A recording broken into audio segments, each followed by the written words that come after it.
selamat malam. Hari ini kita akan mengadakan forum yang berkaitan tentang LGBT yang sangat berluasan dalam kalangan remaja.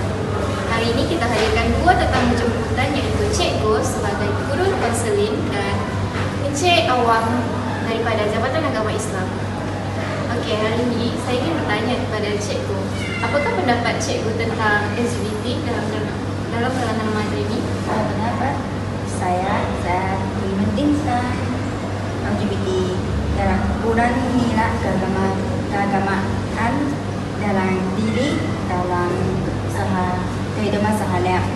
Menurut Amerika Physical Association (APA) menyatakan bahawa orientasi seksual yang berlaku pada golongan LGBT akan terus berkembang sepanjang hanya seseorang. Orientasi seksual terbahagi kepada tiga berdasarkan desakan atau keinginan dan emosi seksual yang merupakan tarikan romantis kepada jantina yang sama. Okey. Pada pendapat Encik Awang pula, apakah perspektif daripada agama Islam sendiri? Terima kasih Encik Farah. Jadi dari segi perspektif Islam, apakah itu LGBT, kita sedia maklum bahawa LGBT itu bermaksud lesbian, gay, bisexual dan transgender, kan? Jadi dari segi Islam, dari perspektif Islam melarang sekeras-kerasnya perbuatan yang mengubah jantina. Ini berdasarkan firman Allah Subhanahu Wa Taala dalam surah An-Nisa yang bermaksud, dan demi sesungguhnya aku akan menyesatkan mereka dari kebenaran, dan demi sesungguhnya aku akan memperdayakan mereka dengan angan kosong, dan demi sesungguhnya aku akan menyuruh mereka mencacatkan binatang-binatang ternak, lalu mereka membelah telinga binatang-binatang itu, dan aku akan menyuruh mereka mengubah ciptaan Allah. Dan ingatlah, sesiapa yang mengambil syaitan menjadi pemimpin yang diaati selain dari Allah, maka sesungguhnya rugilah ia dengan kerugian yang terang dan nyata. Jadi saya tambah lagi dengan sedikit petikan daripada hadis Nabi SAW yang berbunyi, Allah melaknat sesiapa sahaja yang melakukan perbuatan kaum Lut, dan baginda mengulanginya sebanyak 3 kali.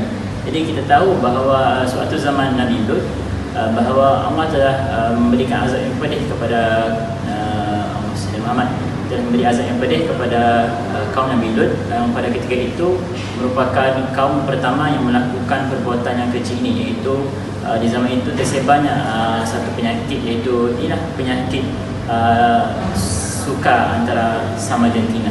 Jadi suka saya ingatkan di sini bahawa Islam amat melarang sekeras-kerasnya perbuatan LGBT dalam kalangan remaja. Terima kasih.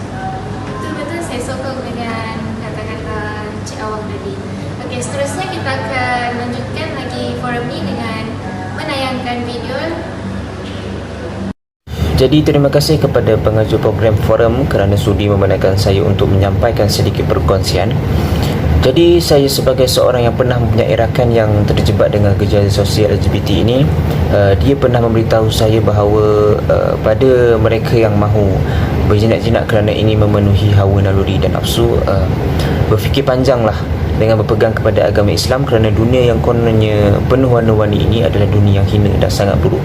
Dia juga ada memberitahu saya bahawa jangan mudah untuk terpengaruh dengan rakan sebaya. Jadilah diri sendiri, biarpun kita dilahirkan dengan naluri berlawanan, kekalkan keadaan kita begitu, tetapi berusaha menjadi manusia yang berpegang teguh pada agama Islam, kerana Allah mempunyai perancangan untuk hamba-Nya. Jadi setakat itu saja, sekian, terima kasih. Terima kasih kepada penganjur program forum kerana sudi membenarkan saya untuk menyampaikan sedikit perkongsian. Okey, pada pendapat saya sebagai ahli keluarga yang terlibat dengan gejala LGBT, beliau terlibat dengan LGBT ini kerana terpengaruh dengan rakan-rakan di sekolah dan rakan-rakan di media sosial. Kita pun sedia maklum di mana remaja mudah terpengaruh dan terikut-ikut. Dengan itu, mereka terjebak dengan perbuatan yang tak sepatutnya. LGBT ini tidak sepatutnya berlaku sebenarnya kerana ia bertentangan dengan budaya dan agama kita. Beliau mengaku terlibat dengan gejala ini disebabkan oleh rakannya sendiri. Agak susah untuk mengatakan kerana perbuatan ini berlaku pada ahli keluarga kita sendiri.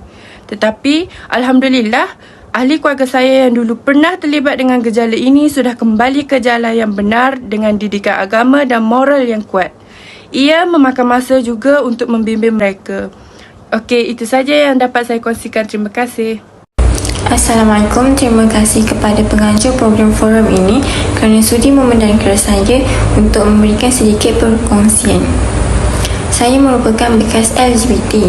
Bagaimana cara saya terjebak dengan budaya ini ialah goyahnya jiwa dan nafsu kerana kurang nilai keagamaan diri dalam kehidupan seharian. Hal ini menyebabkan saya mudah terpengaruh dengan budaya LGBT. Seterusnya ialah cara saya untuk kembali ke pakar jalan ialah dengan rajin dan bersungguh-sungguh untuk kembali ke pakar jalan. Apa yang saya lakukan adalah seperti rajin ke masjid, mendengar ceramah dan rutin membezakan perkara yang baik dan perkara yang buruk. Hal ini saya dapat yang terhindar daripada budaya LGBT. Itu sahaja daripada saya. Sekian, terima kasih. Video-video yang telah dipaparkan tadi ialah individu-individu yang mengenali pihak-pihak LGBT secara dekat. Di sini kita boleh simpulkan bahawa semua pihak haruslah sama-sama bekerjasama menangani semua masalah LGBT agar persekitaran semakin sihat. Terima kasih kepada dua tetamu jemputan kita iaitu Cik Go dan Cik Awang kerana sudi menghadiri forum ini. Saya Farah Afira Syakila ingin mengundur diri